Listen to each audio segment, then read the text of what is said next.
All right, good evening, everyone, and welcome to Talk the Real Things. This is another exciting, informative production by the Tobago Civil Net, and we've had a couple series before, and I'm sure if you have listened to at least one of them, you would know by now that the Tobago Civil Net is a group of non-partisan Tobagonians and persons from civil society organizations, and they are all concerned with Tobago's interests at heart. It is made up of persons representing various sectors: agriculture, environment, youth development, arts and culture, tourism, the business association, etc. And the key partners are Youth Vote Matters, Tobago Writers Guild, Tobago Entrepreneurs, Tobago Literacy Support, and Environment Tobago. My name is Kern Johnson, and I will be your moderator for this evening.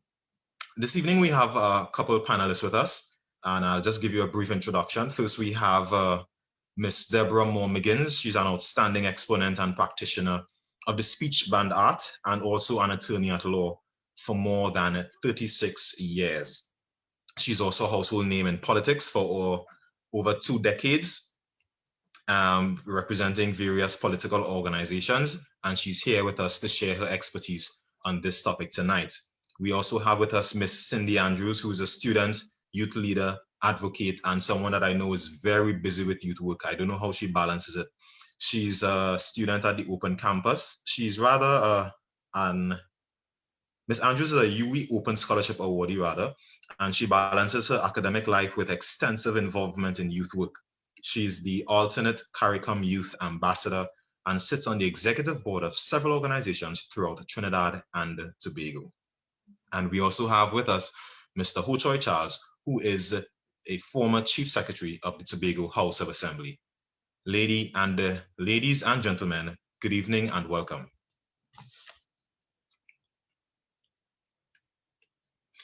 So the topic for tonight, we're going to be talking about the political climate in Tobago. And also we're going to be talking about public spending, right? So going forward, I'm going to ask you a couple of questions. We have about 90 minutes. I know that it's not a lot of time, but I'm going to ask that you kindly, when answering, to keep your answers as succinct as possible so that we can get the point coming out as much as possible. And the first question that I want to put out there is, I'll ask Ms. Cindy Andrews to start us off with this one. Do you think that our political climate allows for honest discussions on issues affecting the island? Over to you, Ms. Andrews. Good evening, everyone. Thank you, Kern. I think that's an excellent question. Thank you again to the Tobago Civil Network for having me on this panel. I think when we look at the political climate, it's very important that we look at the age group when having these discussions. Because in some age groups, in certain demographics, the tension is so high that it's impossible for you to have honest conversation without taking into consideration the tribal nature that some persons still embody when coming to that level of political involvement. I think in terms of the younger generation, a lot of them are able to honestly assess the contributions made by different political parties over the year and the work that they would have done in developing the landscape. However, some of the older persons are still blinded by their loyalty to different political organizations and entity that they sometimes miss, or even if they do try to account for some of the downfalls, they still make excuses for it, and it really takes away from having that honest, direct, and hardcore assessment of what is happening.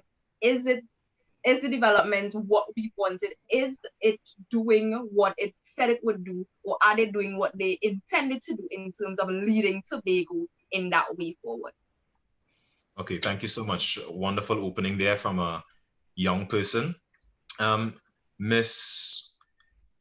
like to now ask Ms. Deborah Moore-Miggins for her perspective on that same question. Do you think that our political climate allows for honest discussion on issues affecting our island? Well, it really depends on honest. I don't really think so, but I am coming from a different angle to Cindy, because first of all, I want to compliment you all for doing this. This is good.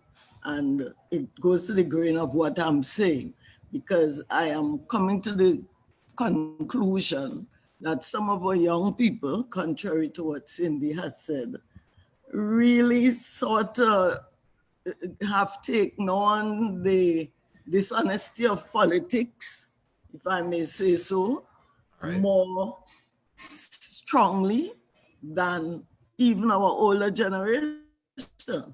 I look to young people for just what she has said, honest, analytical, not impartial or not partial discussions, but I find the young people seem to just mimic, to a great extent, not everyone, not everyone, mimic some of the old ways and the old approaches to things. And I think that is sad. So that is why I had to compliment you all, because these kind of fora will encourage or give strength and courage to the younger people who may wish to do different, but because of the strength of public opinion, if you want to call it like that, or the strength of some party affiliation, they can't be honest with their views. So I think in Tobago, generally, we're not that honest. We tend not to want to speak because we're not sure who will go back and tell who what and who wouldn't get what from, that is really what is playing right now, and that's very sad. So based on what you said, would you then say that the political or the politics in Tobago is one that is, I would let me use it to immature? Well, I don't think it's immature at all. It is very cool and calculated. Everybody knows where to line up to be able to get advantages for themselves by saying what they must say, which may not be the honest opinion of the situation. So that is not immaturity. That to me is, as I said, very calculated, very shrewd, quote unquote. And people just know, as we say long ago, they know where they bread butter. All right. I'm going to come back to you, Ms. Moore-Miggins and Cindy, with a question that is going to, since you're talking about persons imitating what they see pretty much, how can we better educate the Tobagonian electorate so that they can make better informed decisions when it comes to selecting the persons who represent them, or making better decisions for governance on the islands? So I'm going to come back to you in a bit, but I'm going to go to Mr. Charles now. Mr. Charles, good night again and welcome. It's an honor to have you here with us, sir. Yeah, good evening. Are you hearing me? Yes, sir, I'm hearing you loud and clear.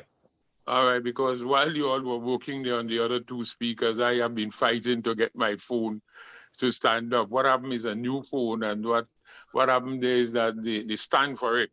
It seemed to me that it's slack in the back, so it's falling down. So I was trying to get it there. But let me say this: that politics, we don't know what it is.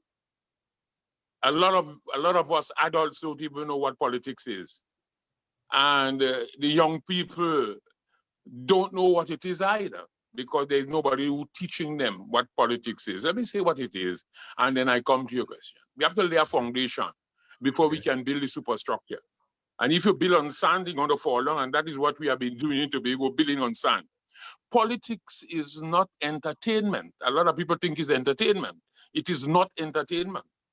Politics is public service.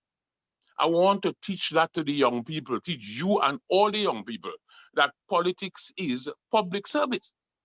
It is public service just like education or policing or nursing. And since it is public service, it has to be done by someone. Because if you don't have any teachers in the school, like education, you can't have any education being imparted. If you have no nurses in the hospital, there is no aftercare after you go in the hospital or something like that. So it has to be done.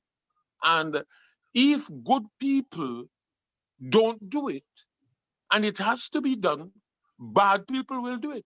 And that is what we are having in the entire Caribbean, in Trinidad, in Tobago, that bad people are involved with the politics.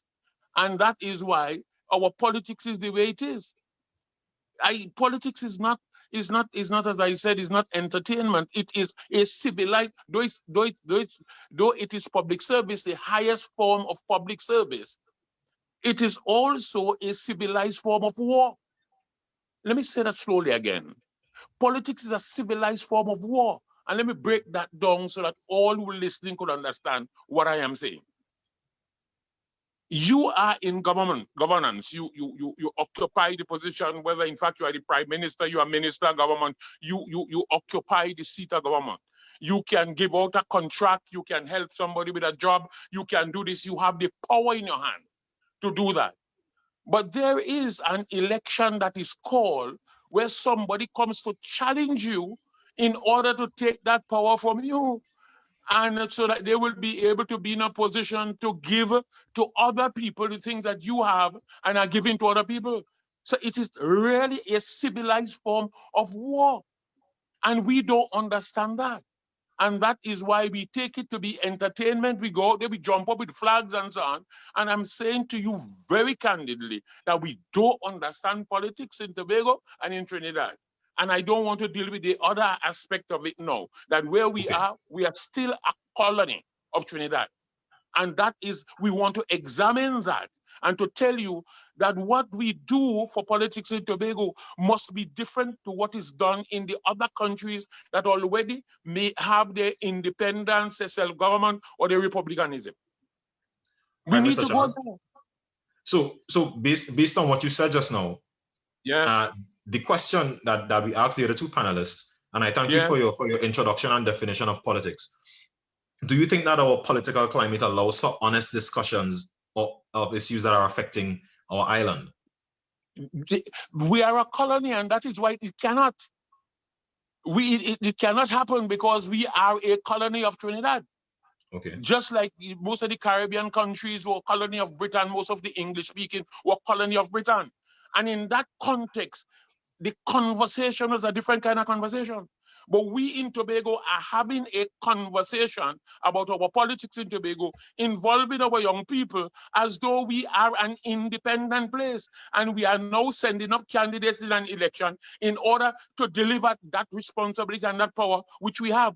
And at the same time, we are now fighting to have the power coming from the colonial power, the colonial office in Trinidad to us. So it's a different kind of conversation. Okay, Mr. Charles. So since you started off by saying that we don't know what politics is, and you started to give us a definition of what politics is, which is public service, the highest form of public service. That's right. How can we educate our electorate in Tobago so that they can make better informed decisions when it comes to electing officials for governance on our island? This is a big story, and it requires time. Well, because we have to use. I am saying to you, we need our media, especially now with COVID. Even before COVID, we need the media to help us. We don't have no independent media in Tobago, you know. Oh gosh, you know that's one of the next questions I have for you. We don't have an independent media in Tobago to help us with that, because the media is controlled by big business. And sometimes you have people who can educate the population, but they don't have the wherewithal in order to go to the media in order to do that. You can't even have a space on it. We don't have any independent media in Tobago. It is controlled by those who keep us as a colony in Tobago. Okay. It's a serious conversation. We start this thing in the center, you know. This conversation begins in the center. We have to lay the foundation for it. Okay, Mr. Charles. Thank you so much for that. So your point is the media as a form of educating the electorate. Yes, that's right. We have to use that. We have to do that. All right, thank you. Cindy, let me come back to you and let me get your take on the issue. Mr. Charles, we're coming back to you in a bit. While I agree with Mr. Charles in terms of the role that the media plays in educating the electorate, I also think that it needs to be institutionalized in terms of the subjects we offer, in terms of like how social studies is even taught. Okay. It needs to also underscore the role of the Tobago House of Assembly and what it does, so that we could understand the political climate in Tobago as something that is separate and operates on a different level from the national parliament. And I think it's something that people don't understand the relationship between the two, and it makes it difficult for when election comes around for people to understand what the representation that they are voting for is supposed to be about. And if we have it in the schools, then we ensure that the generation coming into that voting age will have a strong understanding of what is happening. But it also makes it difficult because a significant part of the voting demographic are the older persons who would have already have their doctrines drilled in over a period of time. So even beginning that discussion of being a more analytical voter and looking beyond just the entertainment of it, as Mr. Charles put it, it becomes a bit more difficult for us to navigate. But I think Mrs. Moore-Miggins might touch on how we could link or even assess that aspect of it. All right. Thank you so much, Cindy. Ms. Moore, over to you. Your mic is muted, Ms. Moore. No.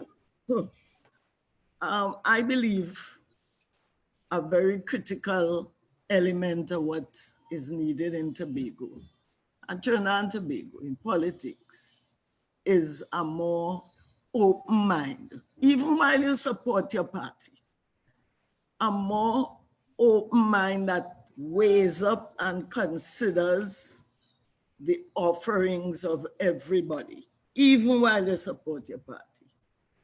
A greater respect for other person's viewpoint. Now, if you notice when you're in conversation with somebody and conversation getting heated, one doesn't stop to listen to what the other one is saying. Right. They're trying to talk out and over the other one. And even while you stop, you're really thinking of what you're going to say next. You're not thinking of what they are saying to you. I go through that all the time with people. You sit down, you're having a conversation, and you have to fight to get the other person to stop and hear you. And even when they stop, I am satisfied they're not listening to you. They're really planning for what is the answer they will give you, perhaps so as not to lose face or not to appear to be losing the argument. My thing is, what is wrong with saying, you have a point there? I was arguing with a girl who said, look, you have a point, he wrong, he this, but I still supporting my party. No, that wasn't bad, because I appreciated that she was saying, look, I've listened to you. I have no answer to you, but I stand in where I am. I respect that more than the person who will just not listen, not consider, not see where you have something to recommend the point, and just keep going down the road blindly with their views. So I don't know if you have to go back to the schools, because we know in some classes, teachers don't even want children to question their approach or anything. So it starts from a way back earlier. Even parents who don't want children to appear to challenge a view or to express a contrary view. We grow up knowing that that is rude. So we have to look at all those approaches that we generally have to these things again, and see if we could reorient thinking. All right. Mr. Charles, let's come back to the topic of the media. I mean, you said that, the media pretty much has been bought out. So we don't really have a lot of integrity in the media, if I could paraphrase what you were saying. But since we have such limited options for media outlets in Tobago, how then can the media play a better role in facilitating its role in better educating the electorate so that they could make better informed decisions? Let me say to you, and I'm very happy for what Deborah said too, and even the young lady who spoke and your question. I said, that we need to really lay a foundation upon which we could build. And we have to understand that it is context that shapes meaning. If you take something out of context, you have the wrong understanding, you have the wrong meaning, you'll be doing the wrong thing. Look at where we are, and I'm talking media now. There is, and I'm making this statement up front before I respond properly to your question. The nation is called Trinidad and Tobago. It consists of 2 islands. It consists of 2 islands, the island of Trinidad and the island of Tobago. But the licensing authority for even media is reside in Trinidad. There are at least, and I don't know the figure, but I am sure that I can get it. Anybody can go and get it and tell you how many independent and national station, both radio and television, that they have in Trinidad. We don't have a national station in Tobago.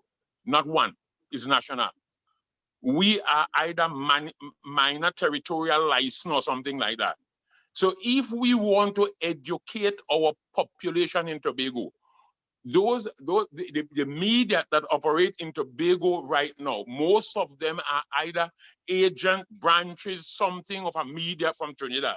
We are talking where I'm laying a serious foundation, we are talking about our responsibility for managing the space that we occupy in Tobago. We call it self-government if you want to name it. We call it self-government so that we can determine our own destiny, how Tobago is governed, how we develop, how we educate our people, because we are an island community with a separate culture and everything from Trinidad.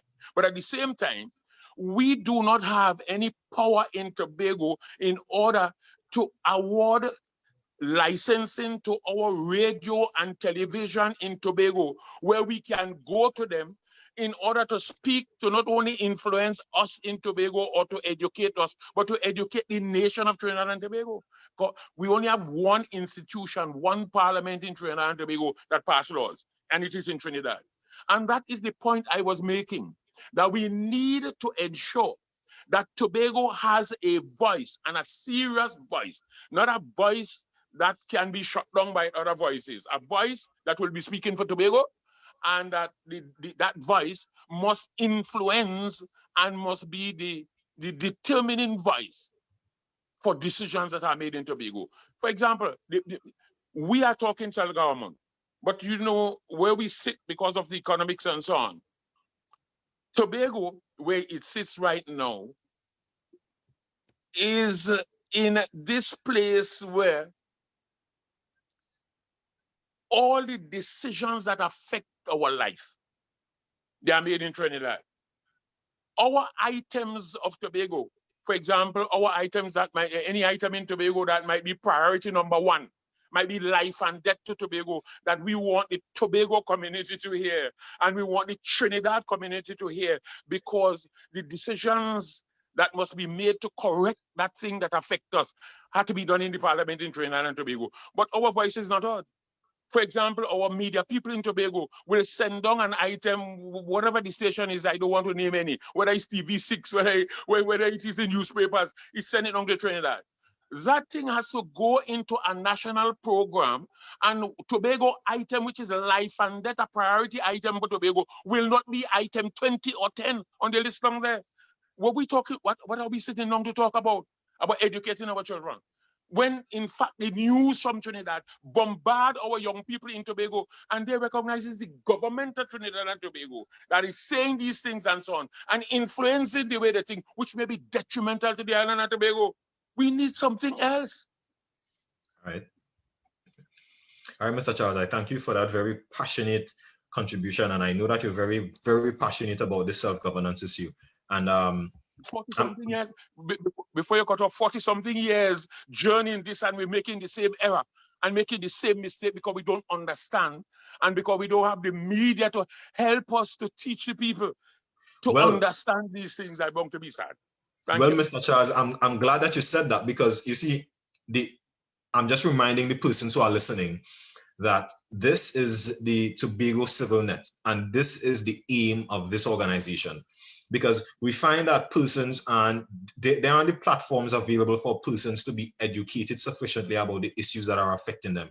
And so we just want to remind persons that this is what this platform is about. Persons to come from different sectors of Tobago with different backgrounds, and we speak openly and frankly about the issues that are affecting us and how we can come up with solutions to these issues. I just want to remind all the persons who are listening, locked onto the live stream, to share the live as much as possible, tag a neighbor, tag a friend, and let's get this production to go worldwide so that we can get the views that we are hearing from the persons on the panel here to be spread as much as possible. All right.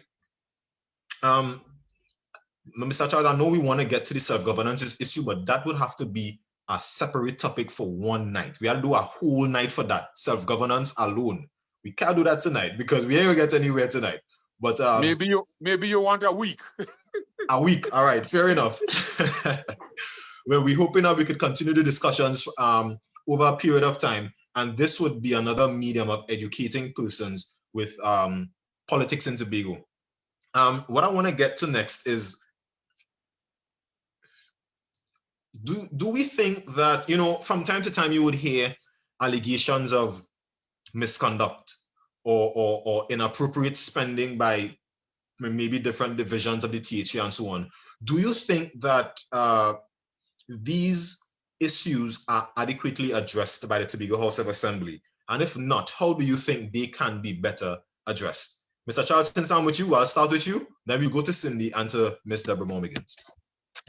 Very quickly, sir, I'm the first chief secretary of Tobago with this new legislation. Right. The new legislation that we operate under, and I want to say this up front before I say anything else, that there is no one in the THA right now, and those who have put up themselves as candidates that know the Tobago House of Assembly Act. And if you are putting up yourself for public office, the tool of your trade is the law. And the law that governs you is the THA Act and the Constitution of Trinidad and Tobago. And I challenge anyone, because I know I've been chatting with all sides, I've been meeting with them. They do not know the Tobago House of Assembly Act. That's the first thing. Now, I have heard a lot of comments in the public domain about spending, and I've heard them comment and calling on others in order to come in because of the fact that somebody abusing and misspending and so on. When I hear them, I thought they're very ignorant, you know. Some of them are correct. Most of the fact that, let me tell you why I say that. The Tobago, I listen to even the parliamentarians. I listened to our team went down before a joint select committee in Trinidad, walked down in Trinidad with all our administration. It's never happened before, you know. With all our administration in Trinidad, you know that is illegal. It's wrong. It's improper to account to Trinidad for that, for what we are doing in Tobago. And let me come to the specifics now. The Tobago House of Assembly Act says this, that there's a fund that is created for Tobago, and it is a constitutional fund too, just like the consolidated fund. And into that fund, we will put all the monies that Parliament appropriate for the island of Tobago. It goes into that fund.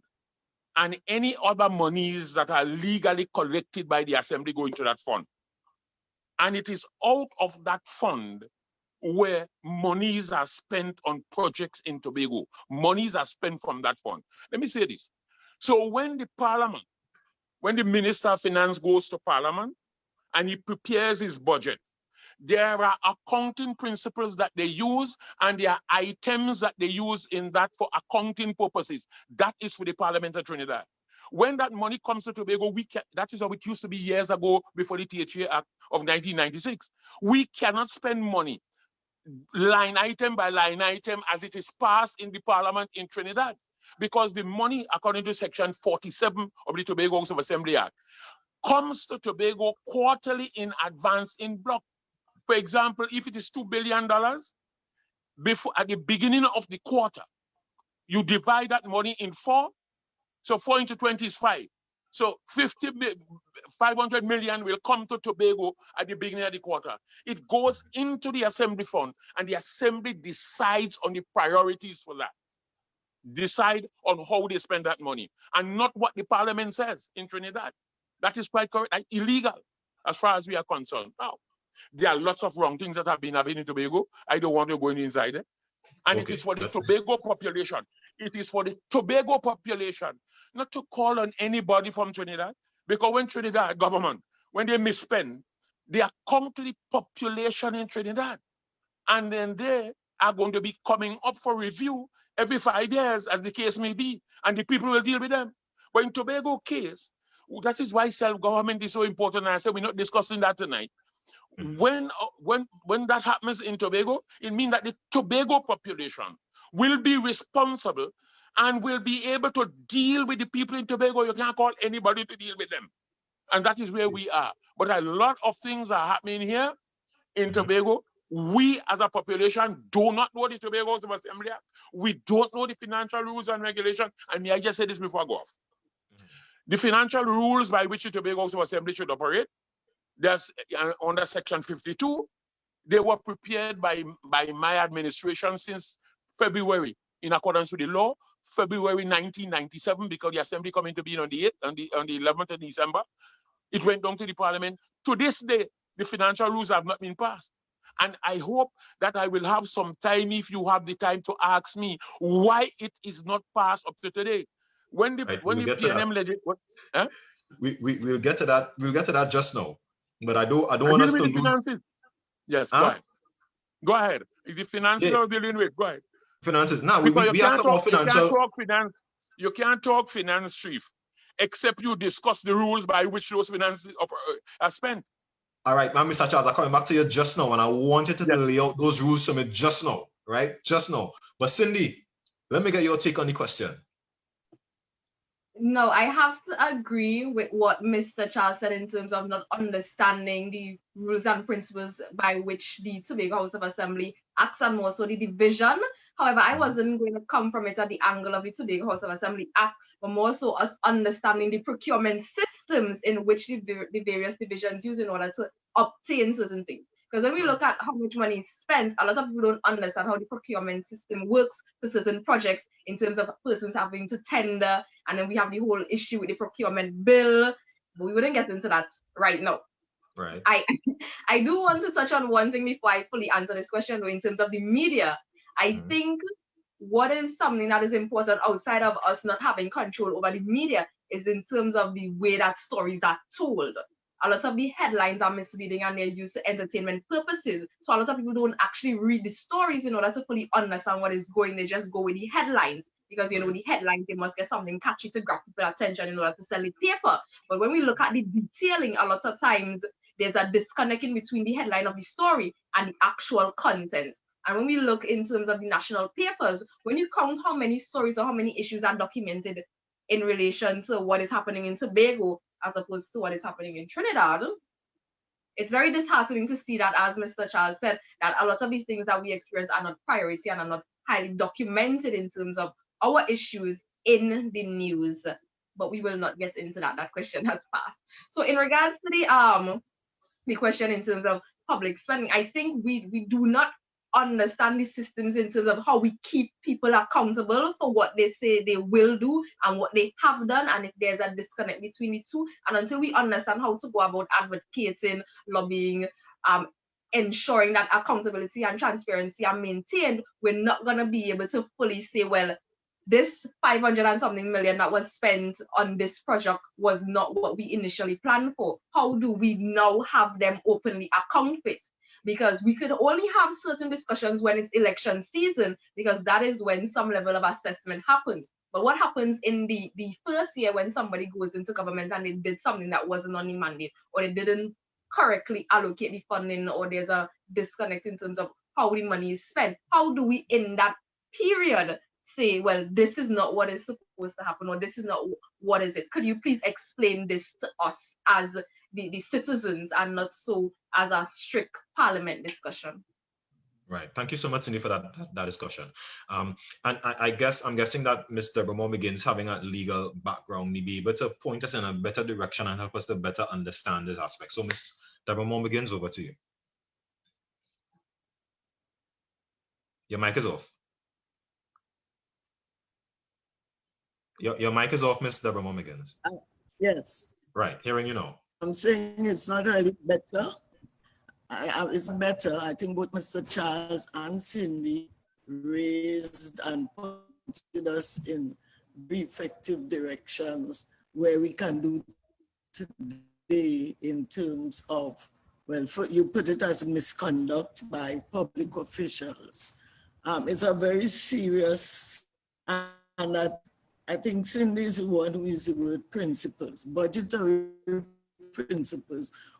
Doctors, whatever we are, must try to stand at least the rudiments of budgets and public spending and how public funds are to be managed.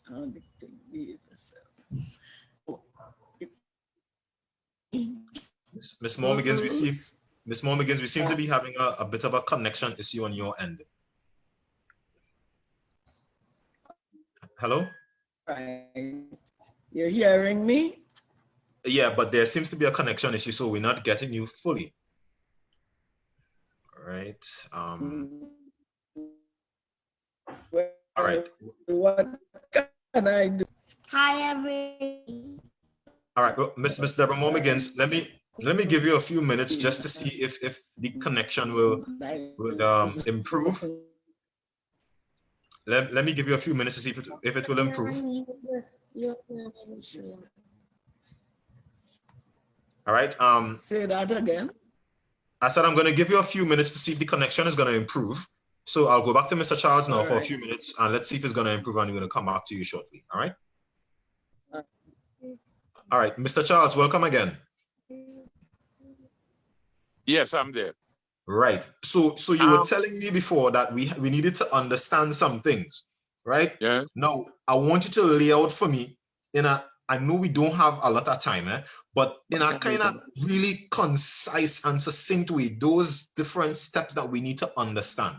Over to you. Brother Johnson, it's Kern, yes. Kern. Yes, Kern. yes, sir. I listened to Cindy, and she talked about the procurement rules and the procurement procedures and so on, and the Procurement Act. That don't affect us in Tobago, you know. What is going on in the parliament? People don't know that, you know. This is why I said that it is context that shapes meaning. And your tool of the trade for us in Tobago in the THA is the Constitution of Trinidad and Tobago and the Tobago House of Assembly Act. The Tobago House of Assembly Act, under Section 52, makes arrangement for us to make the rules, including rules for procurement of goods and services that we should follow. It also says that even if those rules were not approved by the Parliament of Trinidad and Tobago, because it may take some time, it's not yet approved. Section 78 of the Tobago House of Assembly makes provision that in case those rules are not yet passed, that we will use the rules we used in the first THA from 1990. You remember there was an assembly from 1990 under a different system with a chairman and that kind of stuff, right down until 1996 when this new Tobago House of Assembly Act was passed in the Parliament. Section 78 says, although that particular act of 1980, 37 of 1980, was repealed and replaced, the rules of 1990 are saved, and we should use those rules with such modification in keeping with the new Tobago House of Assembly Act. So the rules are there to be used. And this is why I said we need to educate the population, including young people and everybody, the media and everybody. And you can take up those rules and now question the assembly on its spending in Tobago. And if you do that, then you will be able to hold them accountable, because I am outside there and I'm looking at things and I'm saying, by God, if people know what the assembly should do, because the law is there, because as you know what law is the tool for the implementation of government policy or public policy. So if the assembly makes a decision or makes a policy, or the government of Trinidad and Tobago, and there is no law, they cannot implement it, you know. That is why sometimes people will promise you something outside, their politicians campaigning, and they promise, we're going to do that, we're going to do that. When they get into office, they recognize the things that they promise to do for you or do for the country. There is no law to do it. They have to go to the parliament. This is the only institution that will pass the law, and it may require a specific majority. And the party that promised you that thing do not have that majority, and the opposition not supporting it. They can't do it because the law is not passed. We are the same thing in Tobago. This is what I'm saying. This requires a whole education and a whole foundation to be laid. But the system is there, but the people are ignorant. And they are ignorant. And this is why you said that we're going to come back to talk about media, what role the media should play.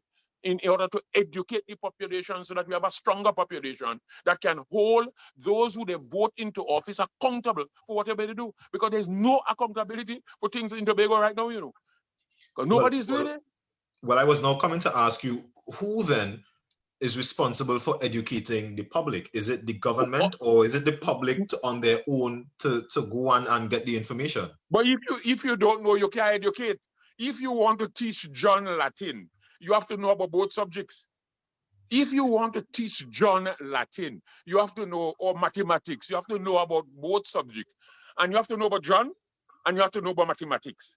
Because if you know about John, you know his capacity, what he can take in and so on, and what he can't absorb. You know that. But you don't know the subject mathematics, you can't teach it. And if you know the subject mathematics and you don't know the level of John, what he can absorb and what he can't absorb, you can't teach him. So you have to know about both subjects. I say that to you to say this to you, that we are outside here.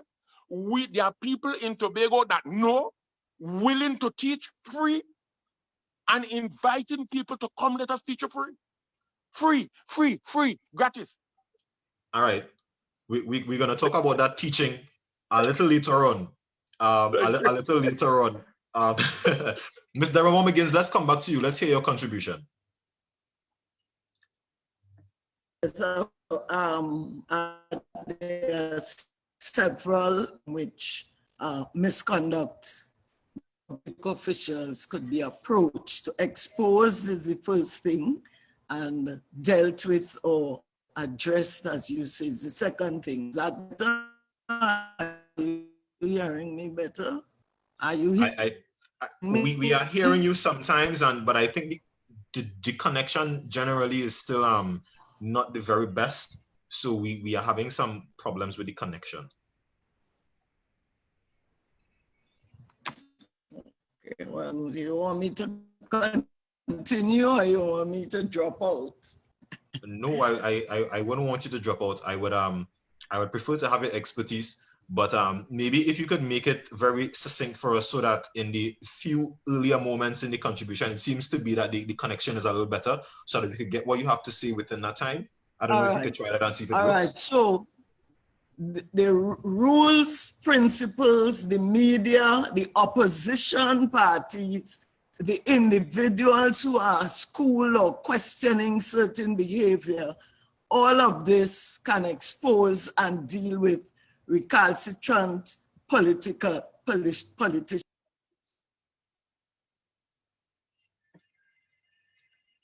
Miss Deborah Moore, here's what. Try signing out of the meeting and coming back in, and let's see if it's gonna work. Log out and log back in, and let's try that approach. Okay. All right. Yes, Mr. Charles. So right now, until Miss Moore comes back in, I see a smiling man. Until Miss Moore comes back in, it's you, myself, and Cindy. Yeah, you there? Yes, I am there. Excellent. Yeah, excellent. so yeah, I don't know, and I like to hear the young people. I like to hear Cindy, but I want to say there's a lot of foundation that we need to lay. Right. And if we don't lay the foundation and so on, we can't build. And that is the problem with Tobago. We need to really lay that particular foundation. We're talking finance. I'm the first Secretary of Finance, you know. And what is the thing? And when Cindy was making a point that I want to really I want to zoom in on right now. And that point is the whole question of, I didn't get it too clear, but I understood what she meant, that the whole question of people doing things and the population did not agree with it or don't want it. The way to avoid those things where you can have the energies of the entire population, let me talk Tobago, the entire population of Tobago, that energy to go towards building, the way you do that is what we would have done in Tobago. First thing we did was to write a development plan for this island. And it is not that we sit in an office and write it. The 42 villages in Tobago participated in writing the plan, where you call it national vision for Tobago. This is the national vision. This is what we want to see Tobago look like. The population agrees on that. That's the first thing that any country will do, the national vision. You set up that. So we know that. The second thing you do is that whoever is in government, you prepare the plan, you are now in government. Remember, you are in government for 4 years. In Tobago is 4 years. The cycle is 4 years. But the plan may be 20 years because you have to do visioning down the road and so on. Maybe it's 4 years. So out of that plan, that is the people's plan, that they say, these are the things that we want to do to make sure that Tobago can fit the Caribbean, fit the world, and to make us what we want to become. This is the plan. Now, the next thing you do is that out of that plan, which may be 15 or 20 years, you will, because your term of office is 4 years, you will take out 4 years out of that plan, and you will put it where you call your budget, your manifesto, your program for the 4 years of government. And then out of that now, you know the budget is every year. Every single year for that 4-year plan, you are going to be taking out 1 year from that particular plan. So the people, rather than demonstrating, we didn't plan that, we didn't know that, you're building a place that we didn't agree with it. So the energies of the population are used against fighting the government rather than ensuring that they work with them because it is their plan to make sure it succeeds. If you have that, you don't have the kind of problem we have in today. Okay. We have done that, you know. We have done that to prepare the plan, but listen to this, Kern, listen to this. They kick we back the first year. We are out of office the first year. And the plan is still there, not yet implemented. But Mr. Charles, I want to ask you a question, and I'll ask you the question and I'll come back to you just now. You said that you're available for educating young people now, whoever wants to be educated.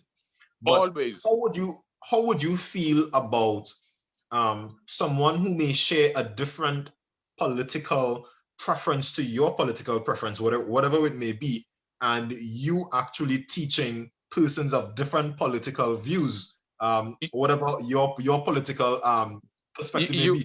Just now, Mr. Charles, just now, I'm coming to you just now. That's what just now. Let me get Ms. Deborah Moore-Miggins. Let me see if we get it.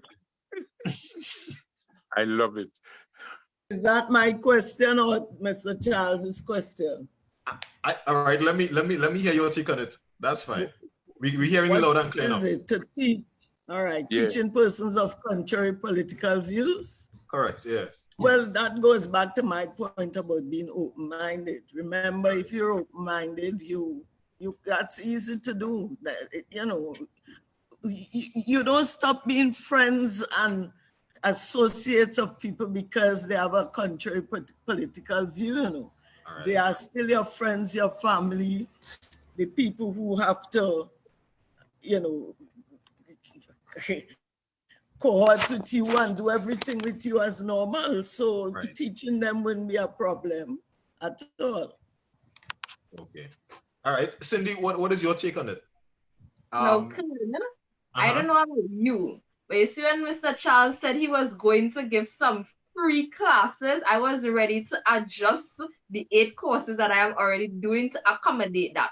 Because I have had a good bit of experience at the national level in terms of how our parliament works. But coming back home to the Tobago House of Assembly, because of the type of involvement that I do, it's still a bit fresh to me. So him educating me in terms of how the THA Act falls into this whole procurement process, because of me mentioning the bill and also how the divisions procure, it was really enlightening to me, and I really appreciate how we are able to have this discussion, because there will probably be other persons who share a similar view and they now have a better understanding of how it works. So we really need to big up the Tobago Civil Network for facilitating this discussion and helping us to break down a lot of barriers in terms of the misconceptions that we have about how things actually operate and function in this island. This inter-island relationship, but specifically home here. Now, Mr. Charles made like a really good point, but then I was trying to remember it, and then Miss Deborah Moore-Miggins made another point, and I lost it. So if I remember, I will come back to it.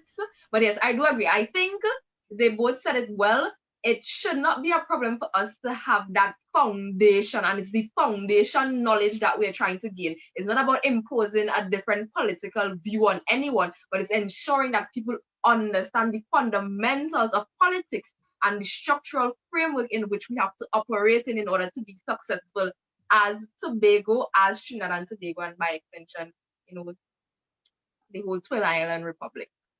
Thank you so much for that refreshing perspective, Cindy. And just as you made that plug there for Tobago Civil Net, I just want to extend an invitation, because the Tobago Civil Net is extending an invitation to all persons and all organizations who are interested in lending their voices to these discussions to let us know. Visit us on Facebook at the Tobago Civil Net, like the page, follow us for information, or you could give us a call at 487-9722. That number again, 487-9722. So follow us on Tobago Civil Net on Facebook. All right, Mr. Charles, we're coming back to you. So tell us. Johnson, let me answer you by giving you two examples, quick examples. All right. In 1995, the general elections of 1995 were called a year and 4 months before they were due. And I'm just telling you something. So it was like a snap election for Trinidad and Tobago, general election. And the candidate, our candidate of our party in Tobago, that goes up in Tobago, in fact, Mr. Robinson went in Tobago East and Ms. Nicholson in Tobago West, the NAR. The PNM candidate in Tobago West was Mr. Dumas, Stretch, Rennie Dumas. Follow me well. All right. Because the election was snapped, I'm giving you two quick examples to answer your question, so I demonstrate what I just said. All right. Mr. Dumas, Mr. Robinson, Ms. Nicholson called me to manage the campaign. One manager for both candidates. I managed both of them as the manager for both Pam and Mr. Robinson. Stretch lose the election. Follow me well, quickly, quick example. After the election, I am Chief Secretary, 1996. 1995, the election, or 1996, I become Chief Secretary. And you know, Mr. Dumas came to go to the university. And I'm not going to give the example. He was sent to the university. He was an opponent to me and said the worst things on the campaign trail. And I sent him as chief to do his master's degree. And listen, during the long Easter vacation, when he comes back, I put him in my heart, the PRDI, which was the heart of my institution, my advisors, to sit down and work with Vanessa and the chaps inside it. So I give you that. He was an opponent, not only an activist, was an opponent who I had to fight on the platform. Secondly, the second one is this. People don't know. The PNM won the 12 seats in 2013. There were three parties that contested the election. I don't have to say anything more. When I finish these two examples, you will recognize that what I say is what I mean and what I would have done and demonstrated. All right. The PNM won 12 seats, all 12. There were three parties that contested. The TPT, which was my organization, the TOP, which was Mr. Jack, was the leader of that one, and the PNM, Mr. London. You remember they win all 12 seats? That was the 21st of January. By the 31st of January, Mr. London didn't know what to do. And I'm saying that in public, he didn't know what to do. He wrote the president and said, because they win 12, he want to get opposition inside it because he can't run the place without opposition. And he wrote the president in order to provide 2 opposition councillors. You remember that? And then he called me on the 31st. He called me on the 31st of January. And when I met with him, I'm not going to give you the details. You never hear anything about that again. Please don't. I said, you never hear anything about those 2 opposition councillors again. Because I met with him. He was my opponent in the election, I met with him. Mr. London did not know, and I say this in public in his presence, on platform with him. Mr. London did not know the Tobago House of Assembly Act until 13 years after he was Chief Secretary, until he met with me. And this is why I can say with confidence, they don't know the THA Act. So I sat with the opponent, and that is how we ended up with the forum of political parties and end up with the legislation, though it's not perfect, the one that is before Parliament to give Tobago self-government. And I make sure, said, hey, this is a case where we have to bring the other party on board. You met with me, that's TPT. We want the TOP because there were 3 parties that contest. That is how Mr. Jack joined the board. I made those arrangements. I'm willing to teach anybody, including the present Chief Secretary. So I demonstrate to you, so I don't have to say anything else. Don't ask me, we have done so. All right, Mr. Charles. Thank you so much for that.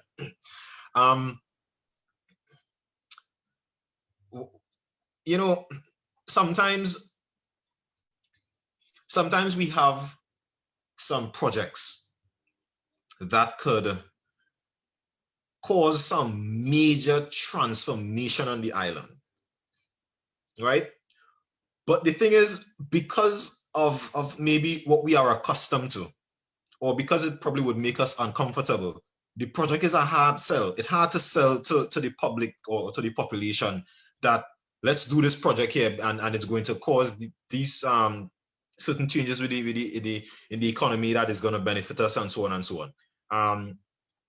Mr. Moore-Miggins, how do we attack those projects? Well, I'm saying we from the public view, who the executive trying to sell this project to, right? Let me get your take on it. Well, it's good when the executive is trying to sell the project to us. We have had experience where the executive did not even try to sell the product to us. In fact, they were forcing the product down our throats. And that Sanders is being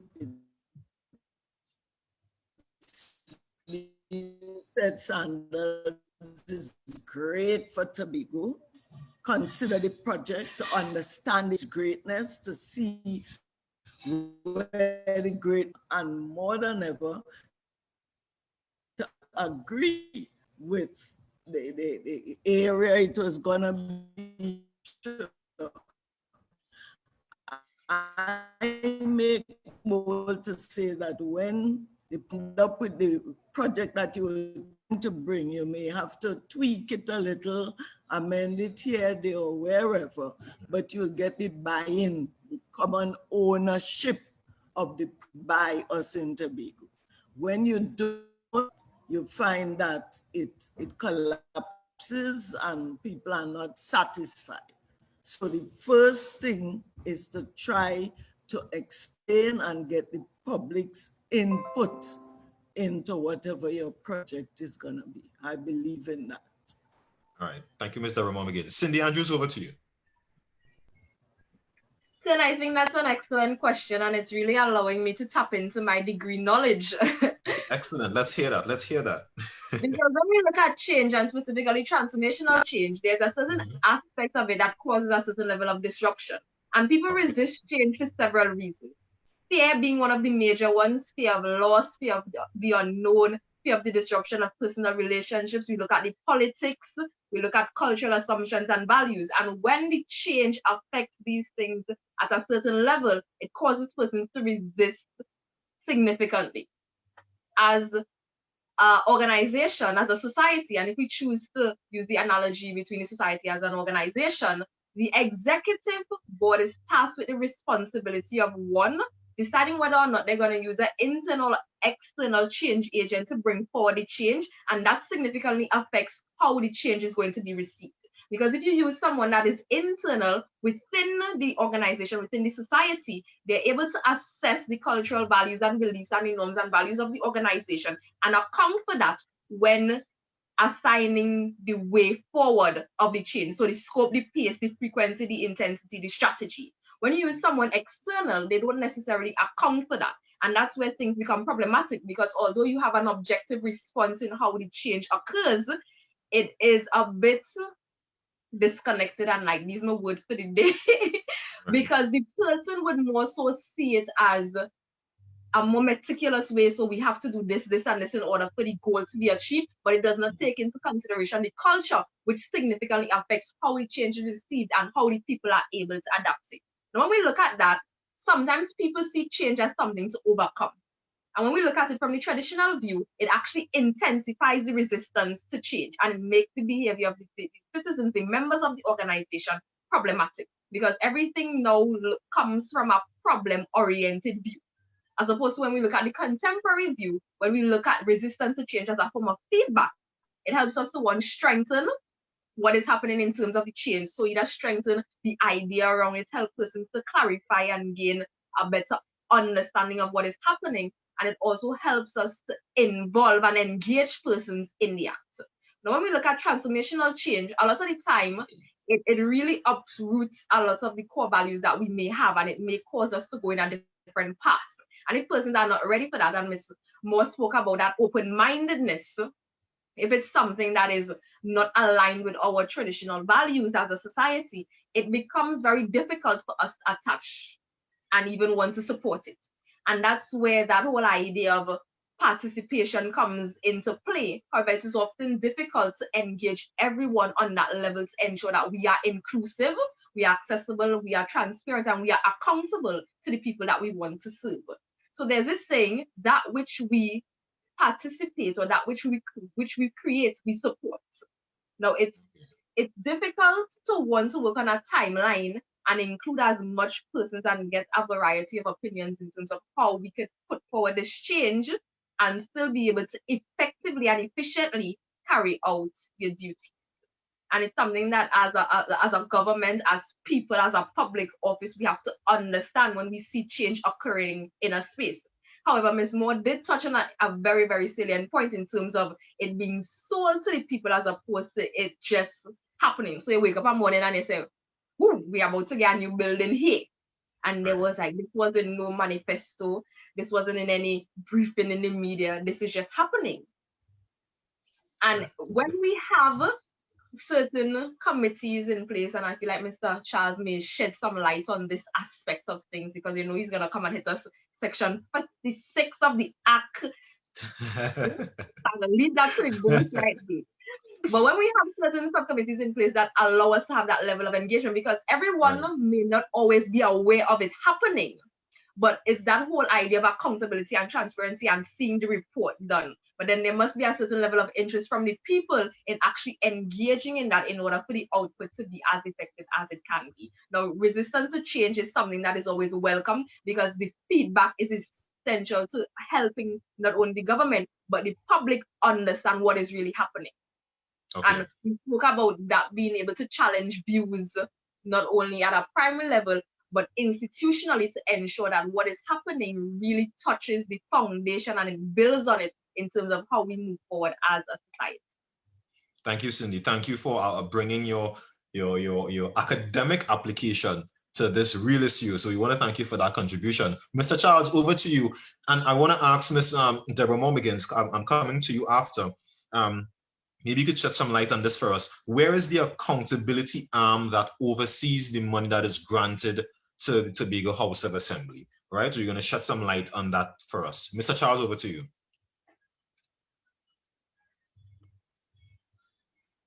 Yeah, I want to just use 3 words for you. Tell us.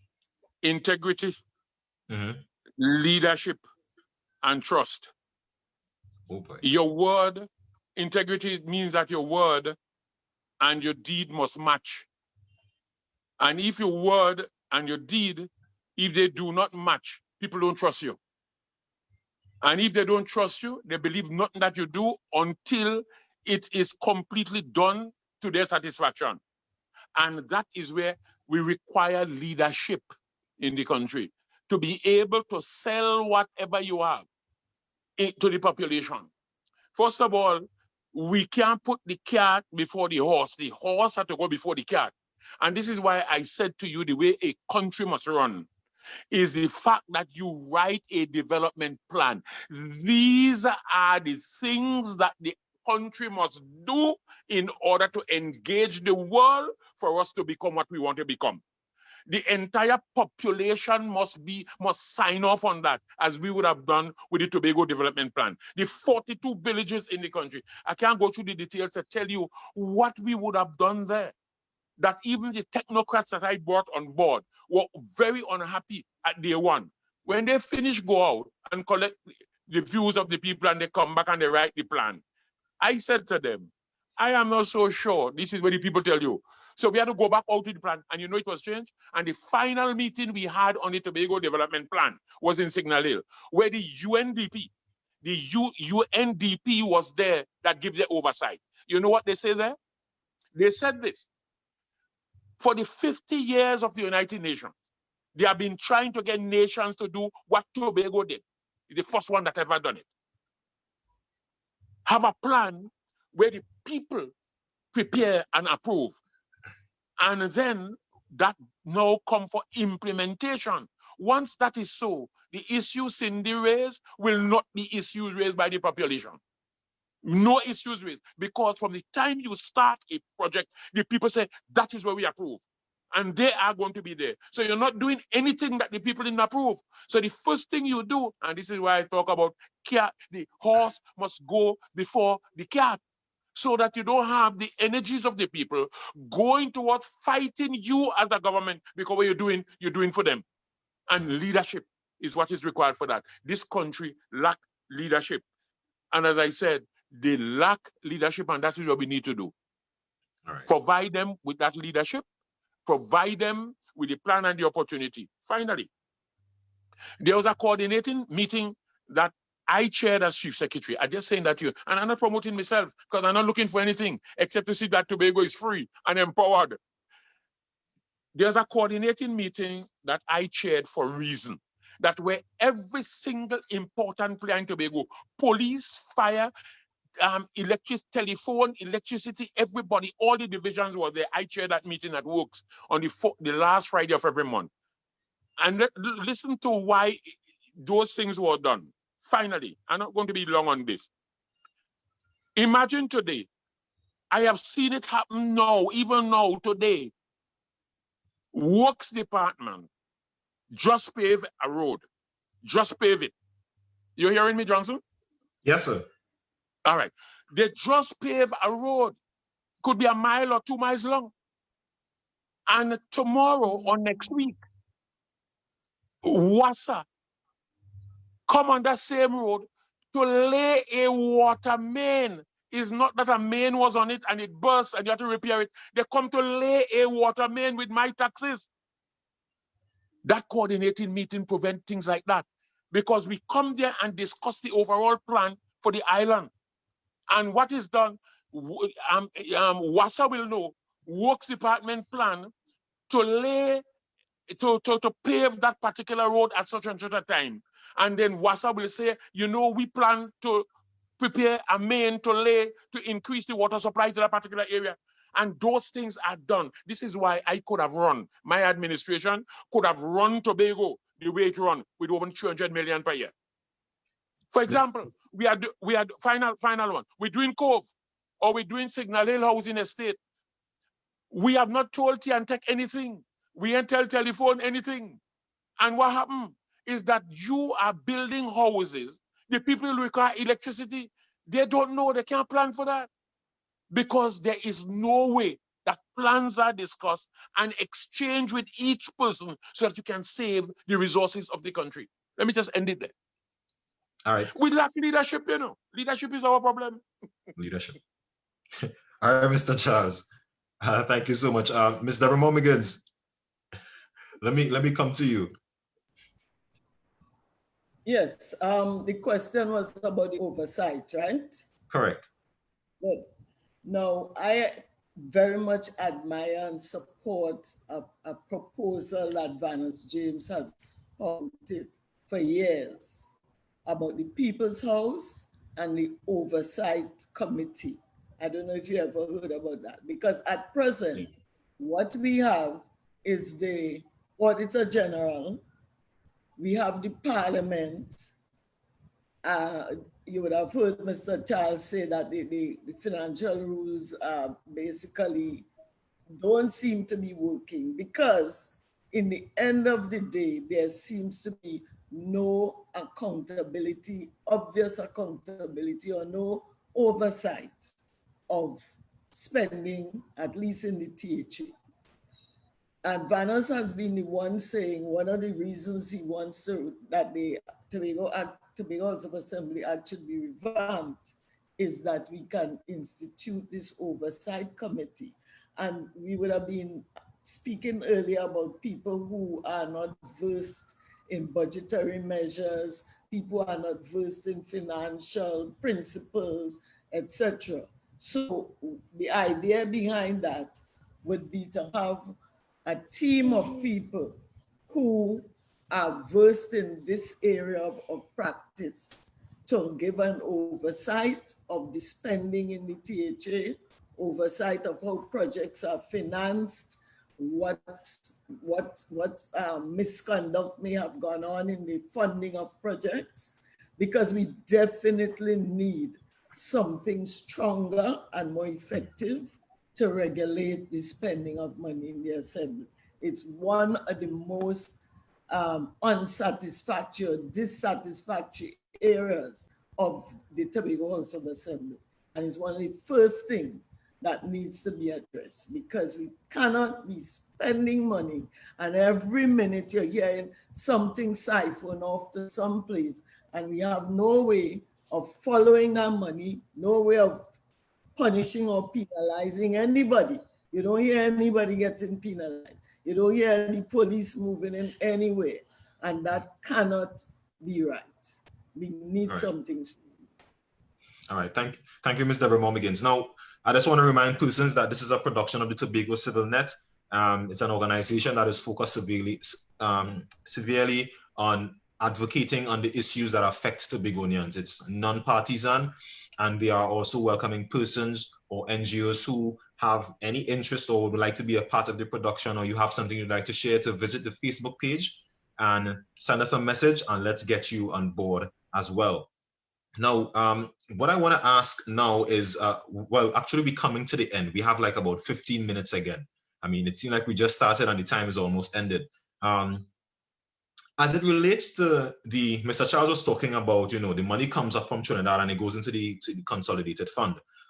And the different divisions could, use money as they see fit. But as we have less and less money coming to Tobago. Now, Mr. Charles, I know the issue you would come to is self-governance, but I don't want us to go back there right now. What I want us to speak to right now is this process of reallocating money, because I maybe there are loopholes within the process of reallocating money for different projects or divisions or whatever. Are there any loopholes within that process of reallocating monies from the consolidated fund to various projects, and what can we do about that? Mr. Charles, let me get your take on this. There's no loophole, There is no loophole that is involved. We put that in place, as you know, and I'm just saying to you, what happens is not the consolidated fund, the Tobago House of Assembly fund, which is a constitutional fund. And what happens is you can't write a check on the fund. Just like in Trinidad, you can't write a check on the consolidated fund. It's a warrant you have to sign as an instruction to the bank to put that money into operating accounts that belong to the divisions or something, whether it's the goods and service, whether it's to pay salaries and so on. So you sign a warrant, and that warrant is the authority. The only person who could sign it is the Secretary of Finance in Tobago.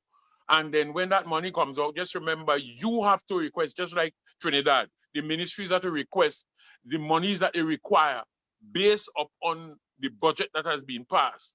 Because the budget is law. A lot of people don't know that the budget is law, is an appropriations bill. And when the appropriation bill is passed and signed, it becomes the Appropriation Act. And that is the authority for the government to take money out of the consolidated fund to spend it on the things for that fiscal year. The same thing in Tobago. What happens after the budget?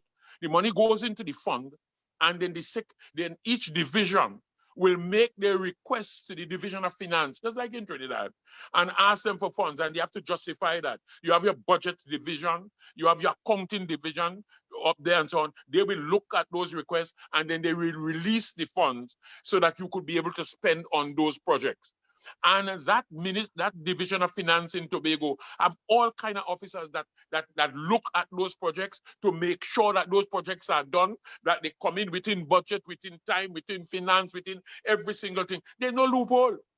We have been very slack in this country, As citizens, we have been slack as citizens of the country. So there's no loophole there. Okay. They follow precisely what is to be done, but there is room inside of that for corruption to take place, just like in Trinidad, just like in any other country. There are room. And we cannot spend the time to discuss it tonight. We can talk about it some other time. There are room inside there. once you have human being dealing with things, of course, the human element sometimes in things, and then the other people from the public have to be involved to allow those corrupt practices to take place. Because, for example, I ask you to tender for a job. You're tendering for a job, a particular project, whether it's a drain, a road, a building, or something like that. I could sit down with you as the contractor and say, hey, the engineers estimate, because before you tender for a job, your engineer in the division will prepare the engineer's estimate, what you call the bill of quantities and so on. So they know what that project will cost. Finally, they know what it will cost, and what they will do is that you tender, and the person who come closest to that particular tender, sometimes the person in the division may go on to the person and say, look here now, you're coming in too low. Put on another X $1,000 or $50,000 more or $100,000 more on that, and we're going to divide that. And the person come in on that and you win the tender. So there's corruption. And there's a way that we can deal with that. We can't go through it tonight. There's a way you deal with that. We'll get to all those ways that you have for us, Mr. Charles. I think we are all excited to hear what some of these ways are. You know, Cindy, sum up, you know. All right, Mr. Charles. All right. Cindy, you have anything you want to add at this point? Because I want to ask another question before I worked in procurement for a spell of a time. So when Mr. Charles spoke about the tendering process, I got a bit excited because I remember specifically what he spoke about. But I really did not, during my time, see any corruption. So I was grateful for that. But I am familiar in terms of persons tendering for projects and coming in too low, and then persons overestimating on their bid and stuff like that. And then I would like to believe, and I continue to believe, that the tendering process holds some high integrity among the divisions in Tobago House of Assembly. All right. Cindy, let me just ask you another question, quick time back to the initial issue. Do you think that if not in its current structure or current form, do you think that certain aspects of the Tobago Act should be introduced in the curriculum so as to start sensitizing students from a young age to understand certain critical components of the curriculum? Yes, and that's something I would have mentioned in terms of how we educate persons about the Tobago House of Assembly, and the Act would be very instrumental in terms of how we understand and how we make educated assessments of what the political parties can and cannot do when they campaign, when they build their manifestos, when they go out into the streets and they canvass about what can be done. However, we have to be very mindful of who we allow to teach this. Because this is not a regular social studies class where you get pictures about a bill and you stick it up on a Bristol board. This has to have a certain level of depth and breadth in order to really drive home the points of evaluation, assessment, monitoring, and that whole understanding and comprehension of what the act is. And I think outside of just not limiting, but directing it as a curriculum and institutional way, I think the Tobago Civil Network might want to take this opportunity to do a series where we have conversations about the Act. So we could bring on Mr. Charles and his team, and we could have short videos where persons would be able to engage in the material, and it could be more accessible, because a lot of people may attempt to read the Act and they get lost in the language, and there'll be some terminology that may be different depending on your level of understanding of how certain things work. Because Miss Moore would understand that, reading law for some people you catch it. And then some people you had to read it 5 times. And some days I fall in between the people that catch it and the people that had to read it 5 times. So I think having the expertise of persons that would have been in that field and have the experience and using it and using the media to bring it together, in addition to hopefully having it in the curriculum, would really enrich and engage persons of different age groups to fully understand and be better prepared when it comes to voting and understanding how the Tobago House of Assembly runs. No, I really like that contribution, because, when we finish these topics, these discussions, a lot of persons, give a lot of feedback, and, they say, well, I didn't know this and I didn't know that. And I think because we are now in the media, in the zone of social media, we're doing everything on social media. This would be like an adult literacy class in politics or governance in Tobago. And I think that is something that we should really look to. And I would be really interested in that as well. Mr. Moore-Miggins, let me bring you in here a bit. What you have any contributions you want to make on this question? Your mic is muted.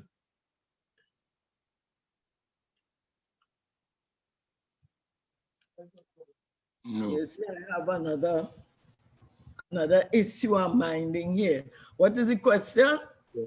I asked about in integrating components of the THA Act into the curriculum so as to sensitize students from an early age about how the Act works. Sure, I see nothing wrong with that, but of course, you know, it's about everything too. It's about Parliament, it's about the municipal corporations, because many of us don't know how that works either. It's about it's civics, what we used to call civics, where we learn about how things work, or political systems or administrative systems. So there could be no harm at all in that, none at all. That is a positive, very positive step. Now, I don't know about civics. I've never heard it before. Is it a subject that was catered specifically for Tobago issues, or was it just like governance and politics in general? You're right, governance and politics and how the world works. It's a beautiful subject. Oh, wow. All right. Yeah, Mr. Charles, you could come in here now. No, Mr. Charles, your mic is mute. Your mic is on mute. Right. Is what we now call social studies. That was civics long ago, basically civics long ago, and Deborah is quite right. And we learn about every country in the world. We learn about the geography. We learn about the prime minister, how the country is run, what is supposed to be the staple, what is the main export of those countries. From primary school, we know all of those things. But we come back to the question that Cindy started off with, and I just wanted to say that what was it again? Because I think she mentioned something that touched me, and just to say this up front that about the curriculum. Introduce this thing into the curriculum, and I say I agree with Deborah and all of them. That is important. When the assembly started in 1980 under different dispensation, different structure and so on, we went to almost all the secondary schools in the country. And we had what you call bulletin number 1, bulletin number 2, and so on. And we continue to educate the population, the school population, about what the Tobago House of Assembly meant, what it is, who are the officers here, who are the secretary, the chairman, what the functions are, and so on, based upon the law. But for the last 20-something years, as you know, there's nothing done. And I tell you, some students come to me sometimes the parents, they give them an assignment in the school. They say, we go on the net and we can't find anything about Tobago. It just began 20 years ago. And I think that Cindy is quite right. I am in agreement with her that we need to do that. We need to really make sure that goes into the school. So when we prepare the legislation, and Deborah will tell you that the present legislation, the Tobago House of Assembly Act, and we put education as an item under the 5th schedule, that the Assembly should formulate and implement policy on education. We add these very important words, including curriculum, so we're not making a mistake, including the curriculum. And had the change not been made in 2001, the curriculum in Tobago would have been quite different, which would have been different to suit our circumstance and suit the world. So it's very important that we educate the population in Tobago, not only the schools, but we should start in the schools, educate the population in Tobago. And I think that putting it into the school curriculum and make it, for example, I want to say, making it an examinable issue, one that you test and pass, just like we must make PAN in school, the same thing too, or school in PAN, not PAN in school, but school in PAN. So I think I agree with Cindy. I agree with Cindy and Deborah on that score. It's very important because you cannot live in Tobago, Kern, and everybody aspiring to be able to run the structure and the system of government, and you don't know the tool by which it operates. This is why it is messy business right now, because we don't know. It is guesswork. And in order to remove the guesswork from it, we got to sit down and educate the population on it, on that and so on. And I'm sure that they can go on the net, they can go and get all the information they require, so they will know when they have been accurate information to ask the right question. And finally, my brother, let me say to Cindy. Cindy, Professor Ragonath, the other one is, two of them or three of them in university. The amount of students I deal with who doing either their bachelor's degree or their master's or the PhD that come to Brizol, I am sure over 500 over the last couple of years. Once they're doing government and politics, Gani, and them, they send the students to come across, go sit down and have a chat with Mr. Charles. And every one of them so far, every one, I say this to Kern, every single one of them, when they leave, they say, Mr. Charles, you have to tape these things because we got these nowhere else. And I'm not showing, I just telling you something, all of them, you start to put this on tape, because you have to go through this until they die. Because nobody else. Tell us what you tell us. All right, Mr. Charles. I was thinking exactly the same thing, because it seems like there's a wealth of information that you have that we probably never even have had the opportunity or even the forum to speak about a particular topic, to get all the issues that you have in there that we can learn from. And maybe that is something you need to start looking, or even the Tobago Civil Net.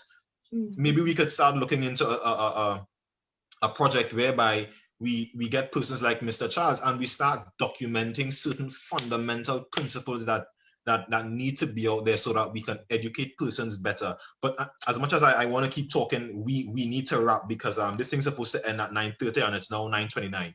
So what I'm going to do, I'm going to ask Cindy to give us her closing statements or thoughts on what we did tonight. Then we're going to go to Mr. Moore-Miggins, then to you, Mr. Charles, and then we're going to wrap up quickly. Cindy, over to you. Thank you, Kern. And as we close, I think it's important for us to note that even when we discuss Tobago issues, it's always on the back burner. When we search for information, as Mr. Charles said, you don't get it anywhere else. When you're doing research, you find, even if it's for Tobago, you find information about Trinidad, and then it casually mentions Tobago with minimal input, minimal details that allows you to actually understand what is happening. And I think that it's something that, as we strive to provide for this type of discussion, that we also have to address as to how we can increase the literature, the statistics, the data about not only the historical events that happened that Mr. Charles could share, but also the assessment and the detail about the current events and how we are able to engage with it. I think that as we pay attention to the political climate, it's important for young persons to know that they must assess and evaluate all the information coming from each political party to ensure that they make an informed decision, and to also assess and consider how we will ensure that persons elected are accountable and transparent with the activities and initiatives they hope to conduct. Thank you, Cindy, my very young but then soon to be leader in some sphere in Tobago, Trinidad, or some parts of the world. Continue doing the things that you do, Cindy. You have a lot in store for you in the future. You keep it up, all right? Thank you, Kern. You're welcome. Ms. Deborah Moore-Miggins, over to you. Yeah, and I echo you on that. Well done, Cindy. You are a great example for what I think, what I want to say in closing, that Mr. Charles has given us where we came from, but now it's crucial to look to where we're going. Right. And it's people like you and others, Kern, very good job, well done tonight, who have to kind of pick up. So this is good. It's kind of like the older passing on to the new, and pick up and point a course. People like you have to write the books. You'll have to create the vision that Mr. Charles was speaking about for your development of Tobago as you would like to see it in the future. So we shouldn't look at this little exercise lightly. It is very powerful and very visionary, I would say, to take us to that next level. And to the extent that we can get more and more young people willing to listen and to engage as you have done and to pay the courtesies to the ancestors and the older ones, then Tobago will do well. But, you know, if we just mimic, as I say, what has been happening over the last few years without any original or creative thought, then we're not likely to make that progress. So I think this was very valuable, and I thank you very much for having me on because I thoroughly enjoyed the exchange. Thank you so much, Mr. Moore-Miggins. I thank you for your contribution as well, and I think it's long overdue for bedtime for the grandson there, man. It's gone, he knocked out. Right, over to you, Mr. Charles. Yeah, very quickly, Kern, I want to thank Tobago Civil Net. Yes. And let me say this up front that when I was invited, I almost didn't come because I really thought, well, just a waste of time. I have been journeying for 40-something years, and I've been making this publicly, you know, and it's not private, making this public outcry, making the public call for Tobago young people to come. I'm available to them to give them the information so that they can take over this place and manage it. Take over this country and manage it. Our power is still elsewhere in Trinidad, and we're going to come to that some other time. And in order to have that power in Tobago, there's something that we need to do. And I think that this is the beginning of that education process. And this is why I think that whenever you call me again, Civil Net, I want to congratulate you all. I'm really serious because I wasn't coming here because I really thought it's another whole talk, And I think that this indeed, I've been impressed with what has happened and the young lady that is there. And I am saying that I open up my arms, my telephone number, I give that. My telephone number is public. Give it to us again. I normally give it in public, you know, to anybody. I say that on radio and television, you know. Well, give it to us now, Mr. Charles. I'm giving you 680-0240. 680-0240.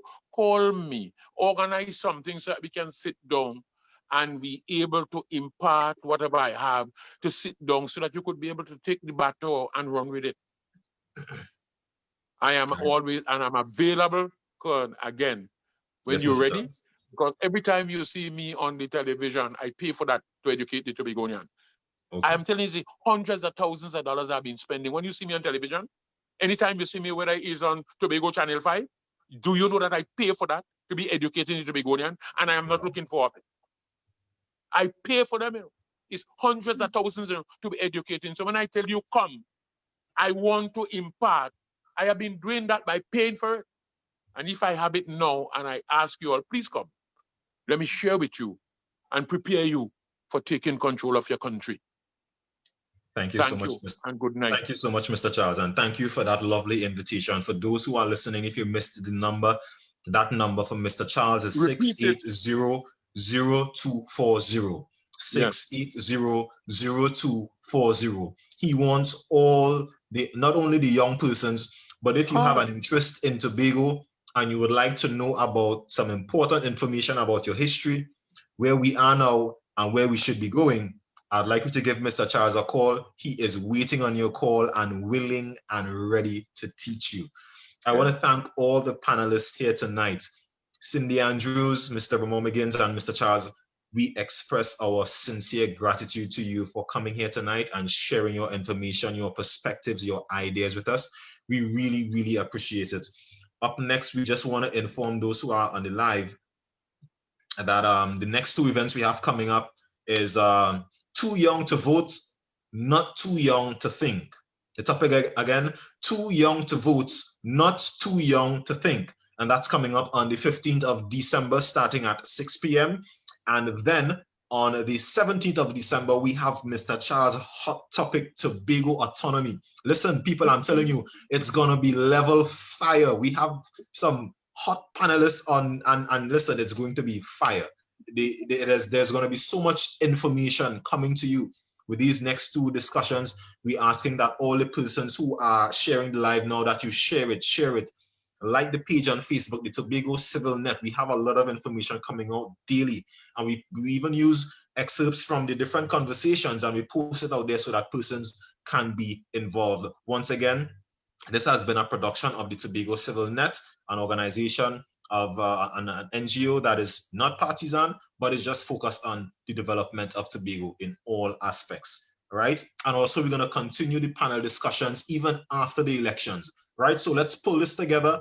Let's continue to educate the population of Tobago. Let's ensure that we have an informed population that could make informed decisions, and a population that could hold its representatives' task, so we ensure that they deliver the best representation as much as possible. Once again, I am Kern Johnson. I was your moderator for today, and it was indeed a pleasure. I want to thank the Tobago Civil Net again for hosting this event, and look out for the other ones that will be coming out soon. So once again, thank you all. Thank you all for coming. Do have a good night. Have a safe and a productive one, and look out for the next discussion coming to a laptop near you soon.